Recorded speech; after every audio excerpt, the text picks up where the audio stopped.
kelgan ekan. Bot orqali kelgan. Xo'p, savol. Men internetda Qur'on o'qishni o'rgangandim, lekin Qur'onda sajdalar va ruku bor ekan, lekin bilmayman. Lekin Qur'onni tugatay deb qoluvdim. Shunga maslahat bersangiz, oldindan rahmat. Xatmi Qur'on qilsam o'tadimi? Alhamdulillah, vassalatu vassalamu ala rasulillah. Alloh sizni bu Qur'on o'rganish yo'lidagi harakatingizga Alloh o'zi barakot bersin, muborak bo'lsin. Demak, siz shu qadamni qo'yibsizmi? Alloh azza va jalla bundan keyingi qadamlarni ham sizga muvaffaq qiladi. Faqat sizdan ozgina harakat kerak bo'ladi, ozgina mehnat kerak bo'ladi, ozgina urinish kerak bo'ladi. Ijtimoiy tarmoqlarda, xususan mana Muslim.uz portalida bemalol Qur'oningizni tajvidi bilan tuzatib olish imkonini beradigan, Qur'on o'rganadigan suhbatlar, darslar bor. Ularga qatnashib, demak, Qur'oningizni to'g'rilab olishingiz mumkin.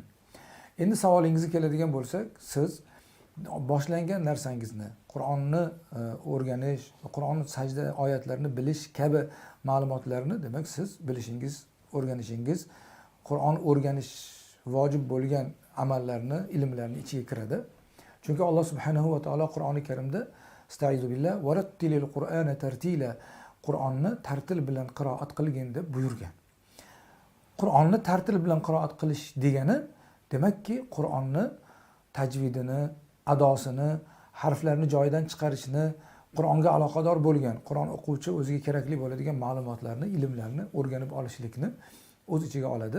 Siz demak tezroq bu borada Qur'on o'rganishga harakat qilishingiz kerak bo'ladi. Chunki payg'ambar alayhisolatu vassalom hadislarida "Xayrukum man ta'allamal Qur'ana va 'allamahu" sizlarning eng yaxshilaringiz Qur'oni Karimni o'rgangan va uni boshqalarga o'rgatganlaringiz deganlar.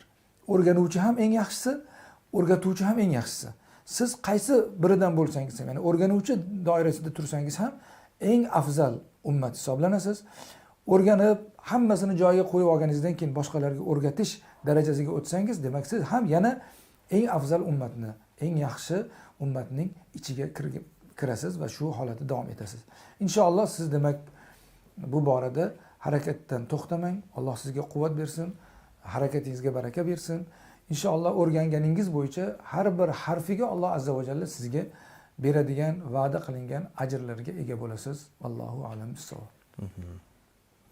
Tashakkur.